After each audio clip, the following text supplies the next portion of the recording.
Hey guys, morning. Today is November 10,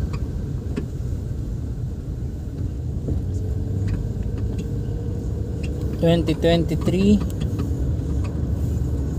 Friday. TGIF. Kung bago ka pa lang sa channel ko, paki-subscribe, paki-like, paki-share, paki-hit na rin na notification bell para ma-update ka sa mga bagong videos na i-upload ko. Pwede rin pong mag-comment para sa mga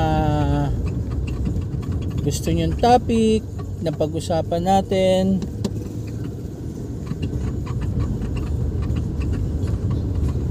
Pauwi na po ako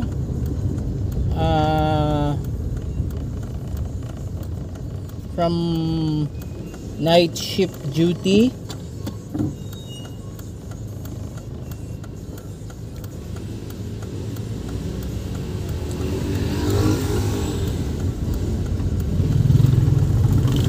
Good morning. Ingat po sa mga nagbabiyahe papunta sa kanilang mga trabaho.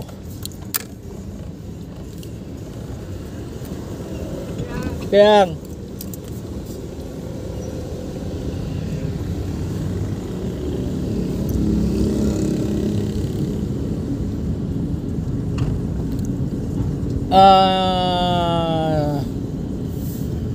ba topic natin for today? Anong gusto nyong pag-usapan natin, guys?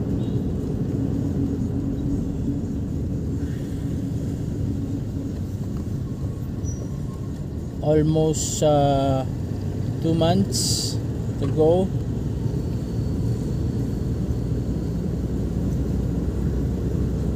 Ano ba? Less 50 days na lang.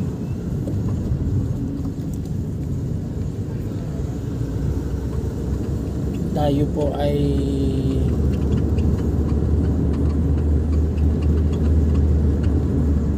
magpapalit na muli ng taon. 2024 na po.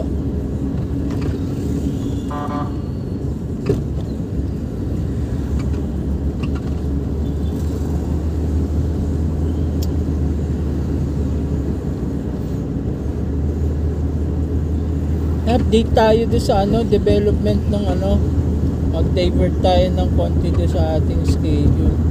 Yung nawawalang beauty queen contestant si Camilon,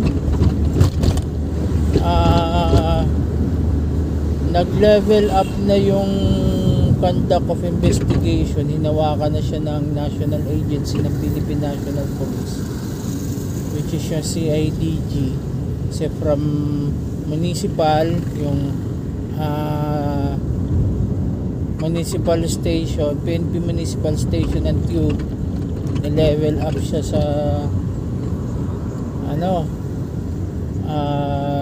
regional. Hinawakan na siya ng regional, CIDU. Medyo matagal-tagal na rin, kaya kinuha na po ng CIDG. CIDG ay may, according to CIDG, especially to our chief PNP nang siya mag-report, ay may mga significant progress na po yung investigation.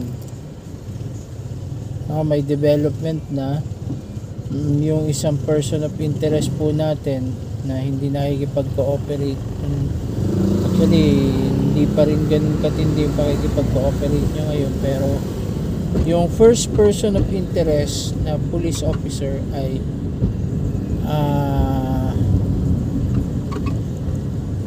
yun na yung nade-develop na side of the story, na kung saan may dalawang witness na sadyang siya yung nakakita, sila yung nakakita doon sa police officer na huling kasama ni Camilon. At ang hindi maganda doon sa development ay kung dati-rati maasa pa ang regional na buhay pa si Camilon, no? Dito sa part ng CIDG medyo hindi na ganon yung development, no?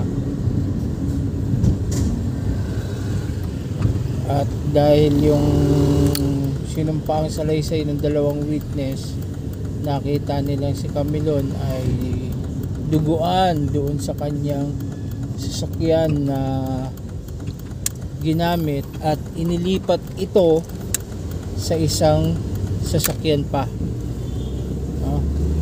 So yon ang medyo nakakalungkot na part nung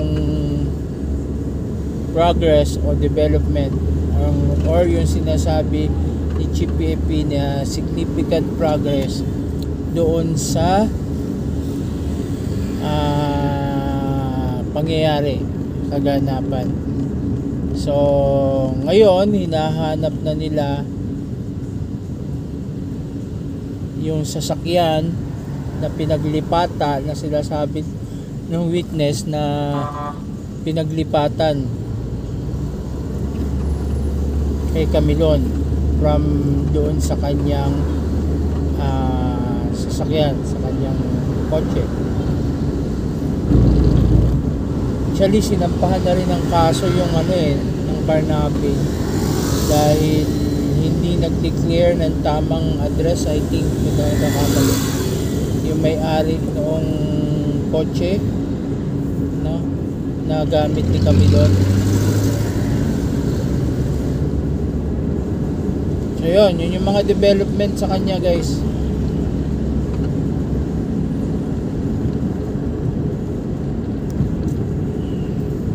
Yun yung not so good. Pero kasi nga, good or bad, kailangan ma-determine para mabigyan ng justice yung culprit, maipakulong, makasuhan at maipakulong, mabigyan ng justice itong si Camilon. Come what may, ano man yung maging resulta, buhay man siya o patay na, still justice must be served, this must be prevailed. Hoping for positive result in any aspect of the investigation. Okay, so much for that, guys. Salamat sa inyong pananatiling nakasubaybay. Salamat sa supporters, mga kapadswin. Salamat sa 1 million plus views ng ating channel since it was created, and since videos was uploaded.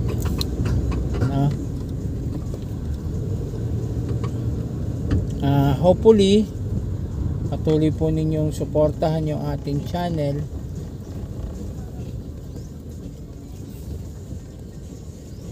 Ngayon madalas nyo akong nakikita nag-upload ng aking mga vlogs para hindi na natin inabot yung appeal period ng November 8. Busy kasi tayo. Siguro magre-reapply na lang tayo. Ang schedule ng reapplication natin for monetization ay sa January 16 po, no? Which is yun yung katapusan ng ating suspension. And hopefully mapagbigyan tayo ni YT. Wala naman tayo pang binabago, wala tayong dinidelete sa mga dati nating upload. Dinadagdagan na lang natin ng mga ganito bagong content kung saan nagbablog na po tayo. Inalalagay na rin natin sa sinasama na natin sa vlogging natin yung mga videos na nakaka-upload natin para mapanood. Okay? Again, bye. Salamat po ng marami. Have a nice Friday for all of us. God bless. And always don't forget to smile.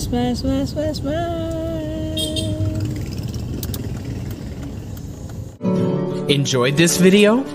Hit the like button and share with your friends. Also, subscribe to our channel for more videos like this. Thanks for watching.